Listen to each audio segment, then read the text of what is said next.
Hi friends, அஸ்ஸலாமு அலைக்கும். இன்றைக்கி நம்ம வந்து முருங்கைக்காய் முட்டை குழம்பு எப்படி செய்யலாம்னு பார்க்கலாம் வாங்க. எண்ணெய் சூடாயிடுச்சு. நம்ம வந்து நான் 2 ஆனியன் கட் பண்ணி வச்சுருக்கேன், அதை போட்டுக்கலாம்.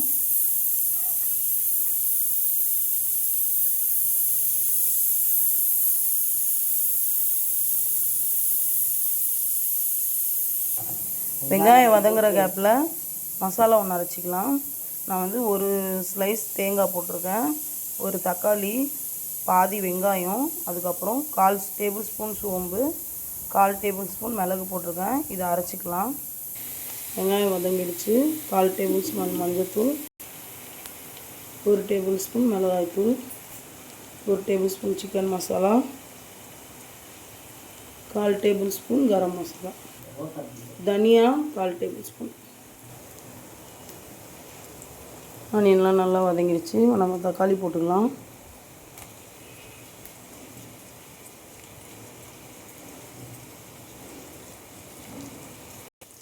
இப்போ வந்து எல்லாத்தையும் மிக்ஸ் பண்ணியாச்சு. டொமேட்டோ மேஷ் ஆகிற வரைக்கும் நம்ம வந்து கொஞ்சம் நேரம் மூடி வச்சு வதக்கலாம். எங்கள் வீட்டில் காலையில் பிரேக்ஃபாஸ்ட்டுக்கு முட்டை சேமியா எங்கள் மம்மி தான் செஞ்சாங்க. உங்களுக்கு ரெசிபி வேணுன்னா சொல்லுங்கள், நான் நெக்ஸ்ட் டைம் செய்யும்போது உங்களுக்கு போடுறேன். ஓகே ஃப்ரெண்ட்ஸ், டொமேட்டோலாம் நல்லா மேஷ் ஆகிடுச்சு. இப்போது கொத்தமல்லி போட்டுக்கலாம். இதுக்கு தேவையான சால்ட் போட்டுக்கலாம். முருங்கைக்காய் சேர்த்துக்கலாம். முருங்கைக்காய் ரொம்ப கொஞ்சம் பெருசாக இருக்கிறதுனால நான் வந்து ஒரே ஒரு விசில் குக்கரில் வச்சு எடுத்துக்கிட்டேன். கொஞ்சம் லேட் ஆகும், நான் கொஞ்சம் வெளியே போகணும். அதனால் குழம்பு மிளகாய்த்தூள் சேர்த்துக்கிறேன். நான் 1 டேபிள் ஸ்பூன் அரைச்சி வச்சுருக்கிற அந்த மசாலா சேர்த்துக்கலாம்.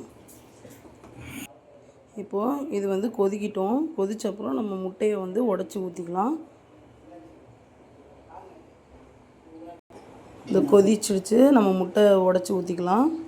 முட்டை உடச்சி ஊற்றினப்பறம் நம்ம கிண்டக்கூடாது, ஏன்னா முட்டை வெந்துடும், ரொம்ப கூழாகிடும்.